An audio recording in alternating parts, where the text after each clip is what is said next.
Say, kids, what time is it? It's kind of like watching TV, but, in your car. 104.7 The K, Mike the Intern, Jay Stevens. It is Dark Side of the Stream, episode 199. Holy cow, really? Yeah, next week's 200, and I got a good one lined up for that. Good, this week was Jay's pick, documentary on Netflix called Dirty Pop, the boy band scam. Now, as we I think learned in the last few years of doing this documentary, I'm a huge fan of Unsolved Mysteries, and in any chance I get to sneak that in, I do.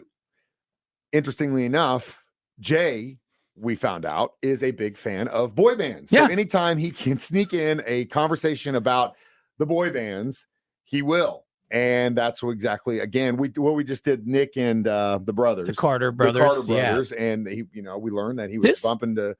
This was the guy. Boys. This was the puppet master behind all these bands. But yeah, in the late 90s and early 2000s, anytime you saw these really good looking dudes, these boy band guys, you always saw this bigger gentleman, not very good looking. I mean, legitimately look. I don't want to say this, but he looks like some of the guys that were in the Nickelodeon documentary. Yeah, very similar vibe, right? How these dudes somehow rise to the top. Well, these there is characters. A term for it, bleep floats. And that over and over again, you see it. It's like like Hollywood and the music industry just breeds this type of scum of these guys, and somehow they rise to the top. But they figure it out. I mean, they're not all bad, but man, dude, you do this long enough, and you realize that they're not all good. Well, this guy here really took the cake because he masterminded all these huge boy bands, and his whole life was like a scam. It turns out, like somehow how did he fake everybody? He did it, and pulled it off. He says at least he's just a con artist. I mean, how do you not get sniffed out? Well, he originally he got busted, I think, in like the early 90s or 80s with insurance fraud, a pump and dump scheme. He was a number hustler, man. Like he was in the penny stock things. Yeah, that's the kind of stuff these guys do. Every like Wolf on Wall Street scam that you saw in the beginning of that documentary, all that crap that everyone was doing in the 80s, this guy was a part of. And somehow at the end of it, I'm honestly surprised. The end of it is the biggest twist of all, that it was all a scam, his whole company. But the thing is, like, we've done these cult documentaries, right? And I started watching this. I go, man, it's crazy that he ended up being a manager for these groups. He could have just started a cult on the side. He could have went down that road. Yeah, I don't think he probably figured he wasn't good looking enough or charismatic enough. But after seeing what he saw the success of New Kids on the Block and decided that was the direction he was going, that's when this all started. And that's what we're going to talk about next. Dark Side of the Stream on 104.7 The Cave. Mike the Intern, Jay Stevens, back in the studio today discussing Dirty Pop, the boy band scandal. Mainly about the man Lou Pearlman, who managed a bunch of different boy bands and was involved in making the band. He was involved. We'll go down that list anyway in a minute. But so he basically sees how successful New Kids on the Block were, and they made how much money they made in such a very, very small time. So he essentially created a record company that wanted to he did it. Do the same thing. And the first band that he got was the Backstreet Boys, which were selected by a $3 million talent search, which is actually pretty smart. Yeah, very smart, right? And can we just talk about the use of AI in this too? Because it's pretty interesting, because he himself is telling the story, but it's AI manipulating the voice and the lips, but it sure looks great, right? It's also really scary, especially for someone like me. Well, I just have like plastered ourselves online. And I was just going to say, I saw a Patrick Mahomes one 2 days ago.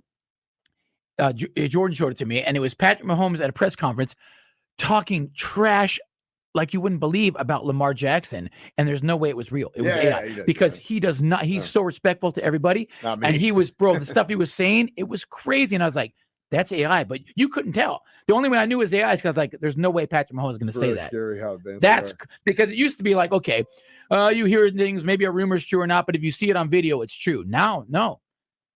Like, dude, that's scary world coming, man. Yeah, it's really scary. It's already here. We're just now seeing it. They've been working on this for a long time, but yeah, it's that part of it was interesting.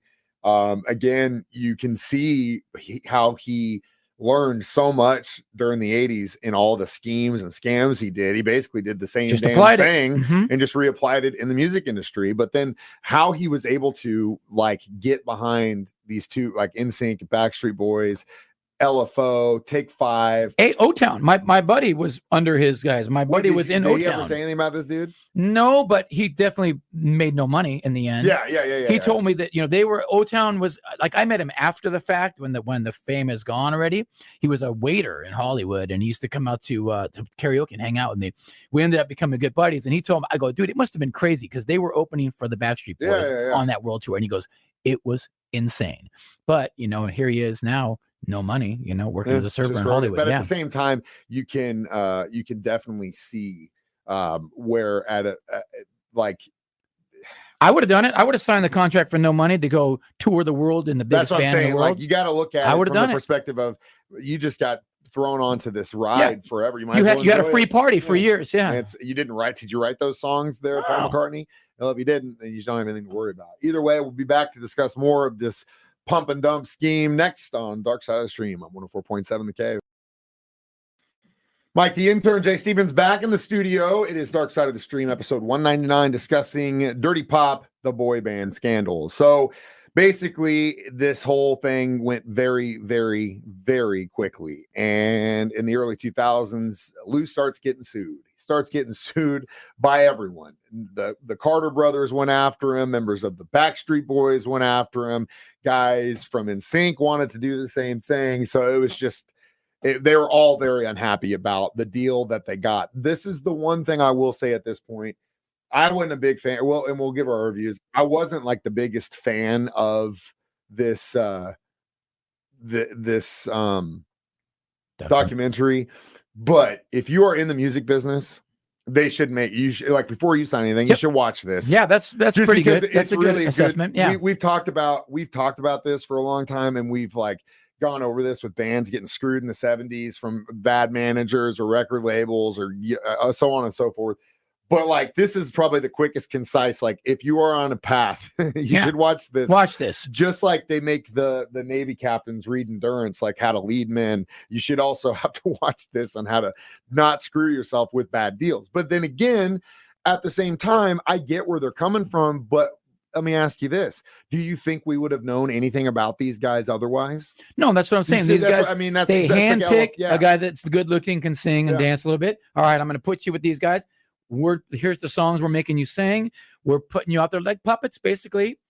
And so you can't expect hey, wait a minute, this is all me, because you were kind of made. It could have been anybody. They can replace you and put another dude in that slot, unless you're like a real standout, like JT had a career afterwards, Justin Timberlake, he kind of came out of this thing the best, I feel, out of all those guys. But you're just a dime a dozen. You're just a good looking kid that can dance and sing. Well, there's tons of those. Yeah. And again, like I said, we'll do our reviews next. Let's just do that. We'll wait. Here's a tease for you. We'll be back Dark Side of the Stream next. That was a good tease. 104.7 The Cave.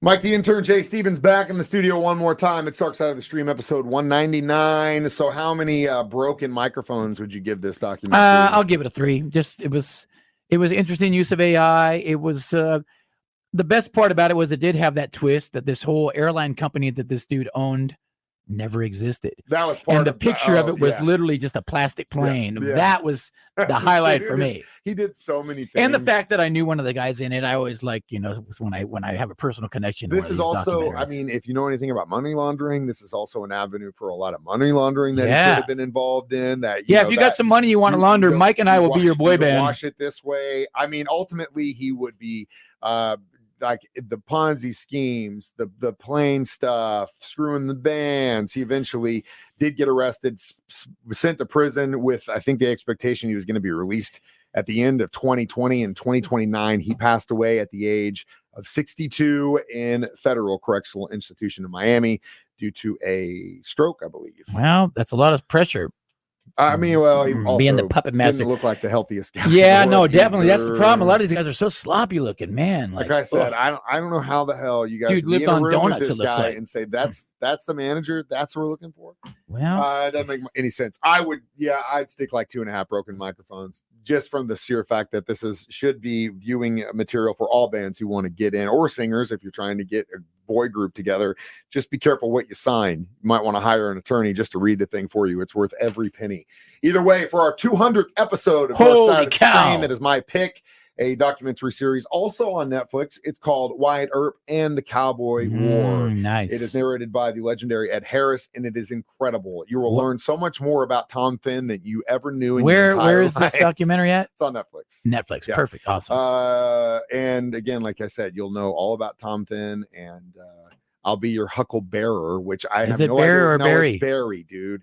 I don't know how the hell you made that up in your mind. Hucklebearer is the dude that carries the coffin, right?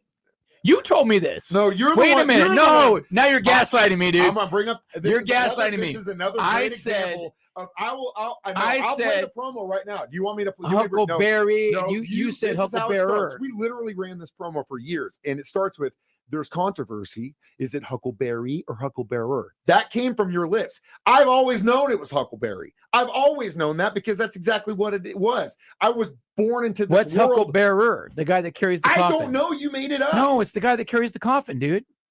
It's the I'll guy. be your Huckleberry. We're gonna get so many emails about this right now from listeners, and they're gonna either be on my side or your side. Okay, Huckleberry. let me ask you. Wait, a what is question. Huckleberry? The guy that Let me carries the ask- coffin, Let right? me ask you a question.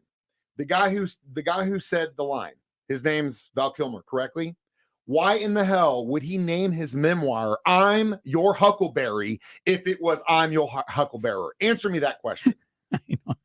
There's no gaslighting here. It's just the guy who's losing his memory, and we're getting closer and closer to dementia.